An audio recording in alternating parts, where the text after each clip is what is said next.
السلام علیکم ورحمۃ اللہ وبرکاتہ۔ حضرات گرامی و سامعین کرام، آج آپ کے سامنے 12 نمبر 30 سورہ لہب سورت نمبر 111 کی تفسیر پیش کی جا رہی ہے۔ سماعت فرمائیے۔ اعوذ باللہ من الشیطان الرجیم، بسم اللہ الرحمن الرحیم۔ تبت یدا ابی لہب وتب، ما اغنی عنہ مالہ وما کسب، سیصلی نارا ذات لہب وامرأتہ حمالۃ الحطب، فی جیدہا حبل من مسد۔ صدق اللہ العظیم۔ آپ حضرات کے سامنے اس سورت کا ترجمہ پیش کیا جا رہا ہے، بغور سماعت فرمائیے۔ بسم اللہ الرحمن الرحیم۔ شروع کرتا ہوں اللہ کے نام سے جو بڑا مہربان نہایت رحم کرنے والا ہے۔ تبت یدا ابی لہب، ابو لہب کے دونوں ہاتھ ٹوٹ جائیں اور وہ خود ہلاک ہو جائے۔ ما اغنی عنہ مالہ وما کسب، نہ تو اس کا مال اس کے کام آیا اور نہ اس کی کمائی۔ سیصلی نارا ذات لہب، وان قریب بھڑکنے والی آگ میں داخل ہوگا۔ وامرأتہ حمالۃ الحطب، اور اس کی بیوی بھی جائے گی جو لکڑیاں ڈھونے والی ہے۔ من مسد، اور اس کی گردن میں موج کی بٹی ہوئی رسی ہے۔ حضرات گرامی و سامعین کرام، اس سورت کے سلسلے میں شان نزول یہ ہے، یعنی اس سورت کے نازل ہونے کے سلسلے میں کیا واقعہ پیش آیا۔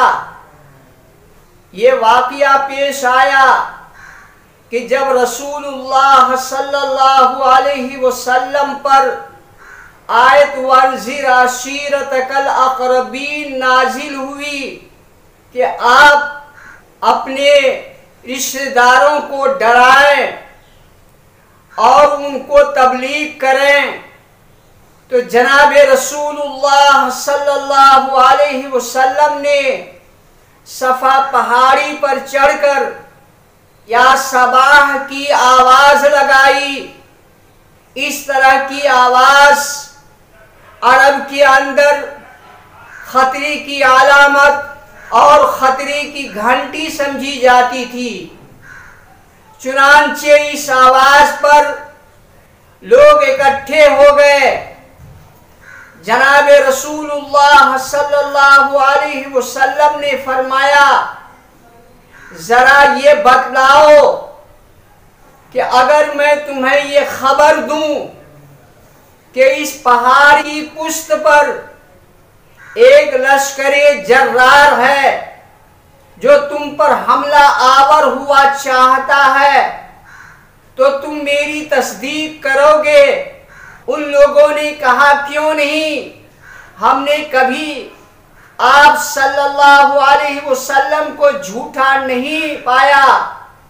تو آپ صلی اللہ علیہ وسلم نے فرمایا کہ میں تمہیں ایک بڑے عذاب سے ڈرانے آیا ہوں، اگر تم کفر شرک میں مبتلا رہے تو اس عذاب کے اندر گرفتار ہو جاؤ گے۔ آپ نے فرمایا، یا ایھا الناس، قولوا لا الہ الا اللہ تفلحوا، سن لو اے لوگو، لا الہ الا اللہ کے قائل ہو جاؤ، نجات پالو گے۔ یہ سن کر کے ابو لہب نے کہا تبّا لکا یا محمد علی ھذا جماعتنا، تیرے ہاتھ خاک آلود ہوں اے محمد، کیا ہمیں اسی لیے جمع کیا تھا جس پر اللہ رب العالمین نے یہ سورت نازل فرمائی۔ ابو لہب کا اصل نام عبد العزیٰ تھا۔ اپنے حسن جمال اور چہرہ کی سرخی کی وجہ سے ابو لہب شعلہ فروزاں کہا جاتا تھا۔ علاوہ ازیں اپنے انجام کے اعتبار سے بھی اسے جہنم کی آگ کا ایندھن بننا تھا۔ یہ نبی کریم صلی اللہ علیہ وسلم کا حقیقی چچا تھا، لیکن آپ صلی اللہ علیہ وسلم کا سخت ترین دشمن تھا، اور اس کی بیوی ام جمیل بنت حرب بھی دشمنی میں اپنے شوہر سے کم نہیں تھی۔ نبی کریم صلی اللہ علیہ وسلم پر اس سورت کو نازل کر کے اللہ تعالیٰ نے واضح کر دیا کہ ابو لہب ہی ان کے ہاتھ خاک آلود ہو جائیں اور جہنم کے اندر داخل ہو جائے، یعنی ہلاکت و بربادی اور تباہی ابو لہب کے لیے ہے، جو اس نے نبی کریم صلی اللہ علیہ وسلم کے متعلق غصے اور عداوت میں بولتے تھے۔ تبت وہ ہلاک ہو گیا، یہ خبر ہے، یعنی بد دعا کے ساتھ ہے۔ اللہ تعالیٰ نے اس کی ہلاکت اور بربادی کی خبر دے دی۔ چنانچہ ابو لہب جنگ بدر کے چند روز بعد یہ حادثہ بیماری میں مبتلا ہوا، جس میں طاعون کی طرح گلٹھی سی نکلتی ہے۔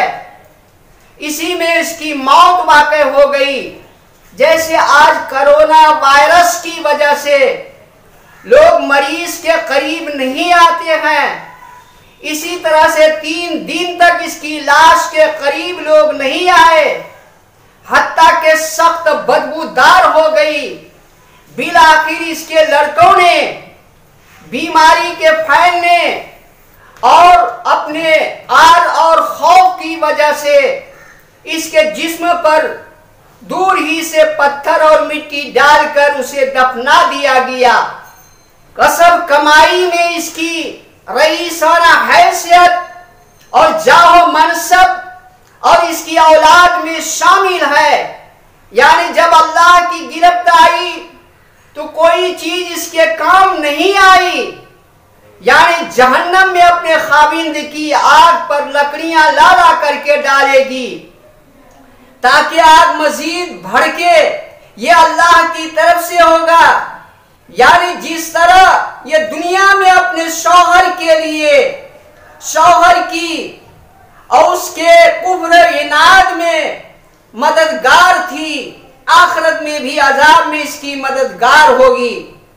بعض کہتے ہیں کہ کانٹے دار جھاڑیاں ڈھو ڈھو کر کے اپنی گردن پر لاتی اور جناب رسالت مآب صلی اللہ علیہ وسلم کے راستے میں لا کر کے بچھا دیتی، اور بعض کہتے ہیں یہ اس کی چغل خوری کی عادت تھی، اور اس کے چغل خوری کی عادت کی طرف اشارہ ہے کہ یہ عربی محاورہ ہے۔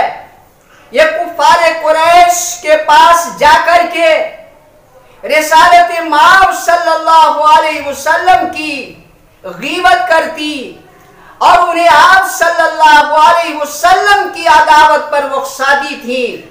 اس صورت کا خلاصہ یہ ہے کہ ہمیں کسی داعی اسلام کی مخالفت نہیں کرنی ہے، اس لیے کہ وہ اللہ کے پیغام اور جناب رسول اللہ صلی اللہ علیہ وسلم کی سنت کا پیغام دنیا کے انسانوں کو دیتے ہیں، اور ورنہ اگر اگر ہم مخالفت کرتے ہیں تو جو انجام اللہ تعالیٰ نے ابو لہب کا اس سورت کے اندر ذکر فرمایا ہے وہی انجام اس آدمی کا ہوگا جو داعی اسلام اور داعی رسالت کی مخالفت کرتا ہے۔ اللہ تعالی ہم سب کو قرآنی ہدایات سے مالا مال فرمائے۔ وما علینا الا البلاغ۔